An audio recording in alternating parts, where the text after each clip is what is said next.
So kita nak cerita yang mana satu dulu? Cerita tim yang menang atau tim yang kalah dulu?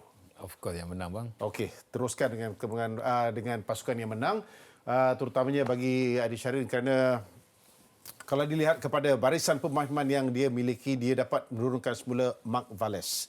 Dan kemudiannya dia mengetepikan Rodney Kelvin sekali lagi dalam kesebelasan utama.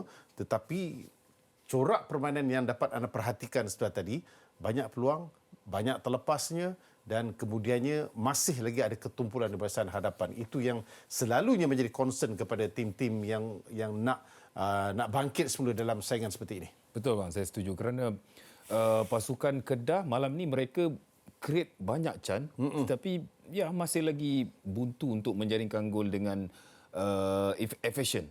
Kerana ya hanya Ronald Ngah saja yang dapat menjaringkan gol pada hari ini, tetapi bila kita perhatikan perlawanan tadi memang banyak peluang dan Penang juga ada peluang mereka cipta untuk menjaringkan gol dan ada juga peluang mereka terkena tiang.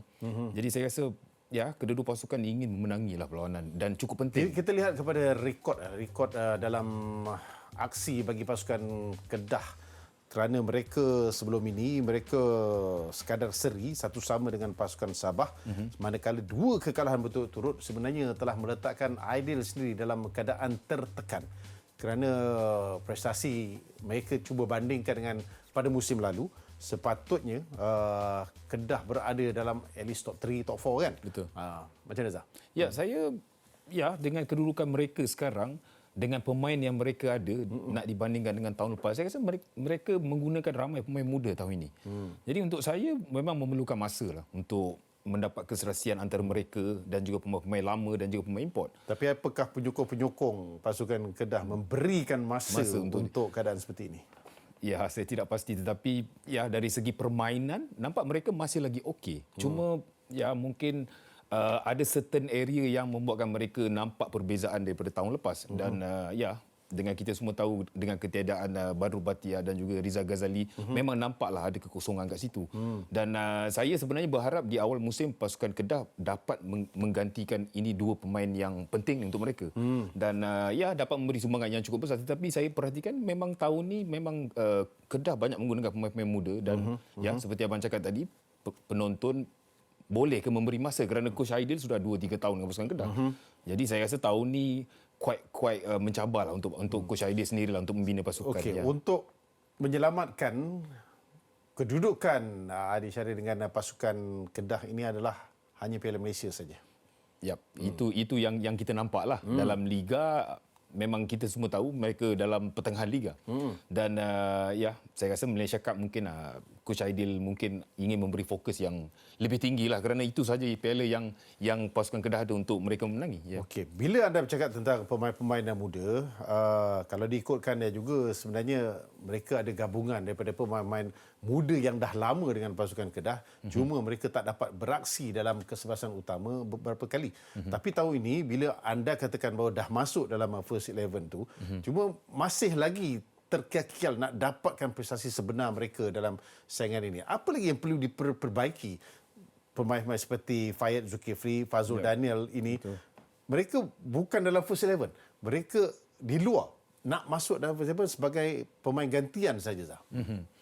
Ya, untuk saya jikalau dah 2-3 tahun bersama dengan pasukan Kedah, walaupun mereka muda, tetapi seharusnya mereka merebut tempatlah untuk mendapat minit permainan yang lebih ataupun banyak. Okey. Dan dari situ mereka akan dapat peluang untuk mengekalkan konsisten mereka yang bagus dan menimba pengalaman ataupun cara-cara bermain dalam Liga Super yang sebetulnya. Dan untuk saya memang kena main untuk mendapatkan minit permainan, pengalaman dalam perlawanan itu. Dan ya jikalau duduk di luar dan masuk sesekali, saya rasa itu bukan benda yang baguslah untuk player itu. Okey, ada dua perkara lagi yang nak saya bangkitkan di sini yang membabitkan pasukan Kedah. Pastinya untuk kita membincangkan tentang prestasi Ronald Ngawanja.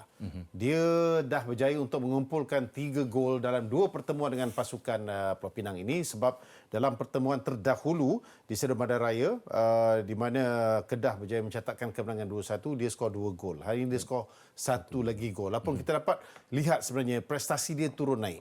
Betul. Dalam keadaan seperti ini, ramai yang expect dia akan dapat bantuan daripada Al-Masri untuk dia dapat skor lagi. Tetapi hanya 1 gol, macam mana? Cukup ataupun masih lagi boleh kita dapatkan prestasi terbaik daripada Ronald Gawanja? Ya, seharusnya lebih lah. Ya, dia pun baru tahun ni saja bermain untuk pasukan Kedah dalam untuk tahun ni. Jadi, ya, saya rasa memang even pihak pengurusan ataupun penonton mungkin mengharapkan lebih daripada Ronald Ngah. Tetapi malam ni berjaya menjaringkan 1 gol, saya rasa cukup penting lah kerana ya, tak kisahlah menjaringkan 1 gol ataupun 2 gol, tetapi 3 mata. Dan memang pemain-pemain pasukan Kedah ataupun even Coach Aidi sendiri pun memang mengharapkan dia untuk menjaringkan gol. Kerana kita semua tahu Kedah selalunya akan bermain seorang striker dan dia sentiasa akan berada di situ. Dan support daripada pemain midfield juga penting. Dia sekaligus juga akan mengingatkan kita tentang cara dia menggunakan kekuatan badannya. Mengingatkan kita kepada siapa tahu? Dixon Wakame. Ya, pemain penyerang yang menjadi pujaan di Kelantan dan juga di Pahang kerana sering menggunakan kekuatan badan dia untuk mendapatkan jaringan. Okey, next game untuk pasukan Kedah adalah berdepan dengan pasukan Melaka United. Aidin mempunyai banyak sikit masa sebab next game 9 hari bulan 9 untuk mereka.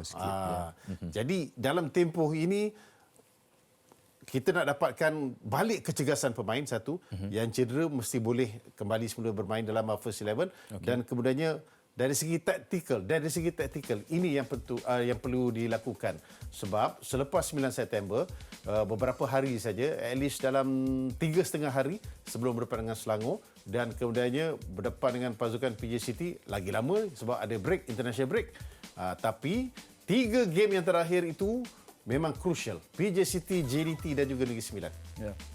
Quite tough lah kan? Very tough. Ya, tetapi untuk saya 2 perlawanan yang pertama ni 9 hari bulan dan juga 14 hari bulan, saya rasa Coach Aidil akan menyiapkan pasukan dia untuk bermain dalam 2 perlawanan yang pertama ini.